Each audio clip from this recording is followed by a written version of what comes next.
Joining me today is Dr. Bob Weil. He's a respected sports podiatrist and radio host of The Sports Doctor. He's here today to talk about getting ready to run outdoors with all this snow and cold season we've been having. So, welcome back, Dr. Bob. Hey, it's great to be back. Again, you're one of the trendsetters, Christine, and to run with it. I don't know, for 6 or 7 years, whatever it is, we've had our monthly, the sports doctors in. One of the biggest topics, again, is, trying to prevent problems and trying to enhance our performance when indicated. And again, even though it's snowing here in Chicago, it's going to be like 5 degrees. And again, you ran year round, British Columbia. So we want to pay attention to some important points in our few-minute segment today. And that number one is to pay attention to your history. Whether you are someone who runs 100 miles a week, or you're a newcomer, or you're somebody who's somewhere in between, you're still running 30, 40, 50 miles a week, aren't you? Pretty much. Right? Right? You still are 5, 6 days a week. So we want to pay attention. If we've had problems, then we want to pay attention. If we've had knee problems or low extremity problems, we should pay big attention to sports podiatry. I can't tell you how often paying attention to the right shoe for you or the addition of orthotics is magic for that particular runner who maybe has a history. My son's shins are always a problem every cross-country season, or, my knees have always bothered me. You and I, we've talked a lot on your show that 50% of the females I have seen as a foot specialist are knee problems.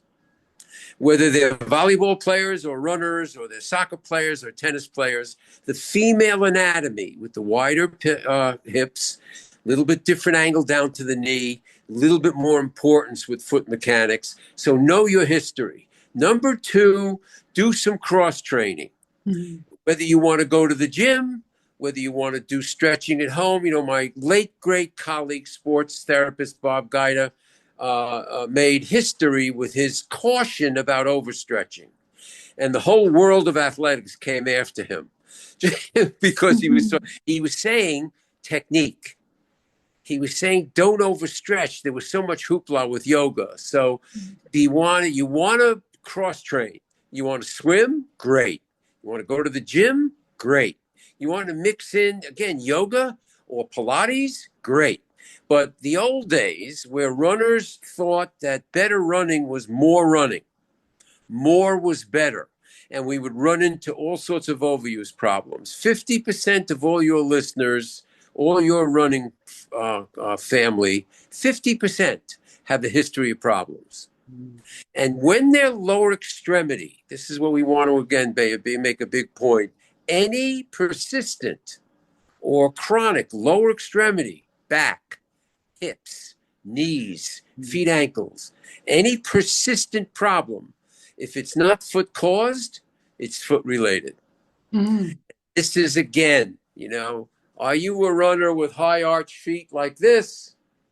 Or is your teammate somebody with a whole different flat foot, high arch, and much of foot mechanics are inherited? Mm-hmm. So number one, know your history. Number two, add cross training, a strengthening program. Rubber bands are magic. Work balance. If you walked into Bob Guida's clinic decades ago, he had athletes bouncing on mini trams and tilt boards, regardless of the sport. He said every time, and we called it instability training, create imbalance, stand on one foot, balance on the Bosu, balance on that fabulous piece of equipment I've told you about for years, the sand dune stepper. Every time you create imbalance, you strengthen everything, your core, your low back, your butt, your hips. So we want to include those kinds of exercises, regardless of what you're doing. And the last point we want to make big time is you've got to make time for rest and recovery. You have got to, the terrible twos are too much, too soon, too aggressive, whether you're a parent or a coach or it's you. So you want to make sure that you do you've got some time off. If you're very serious, then you're very serious about your time off. And those are the three things that we incorporate in the new medicine that I have talked to you so much about on your great show, whether you're a celebrity or whether you're a superstar runner like you or a competitor at all sorts of distances. And we wanted to talk about the fact that you wanted to pay big attention to including rest and recovery. You want to pay some big attention. Stress is over the top for all of us, whether it's post pandemic, whether you're talking about social media up to your ears. Uh, that's why I'm so involved in the world of type 2 juvenile diabetes, because diabetes was never in children if it was type 2. It was always adult onset. Now we've got a world full of teenagers that are dealing with diabetes and obesity. So I want to mix that in because the new medicine is number one, eat smarter, pay big attention to nutrition. We could talk all day about that. Number two, keep moving.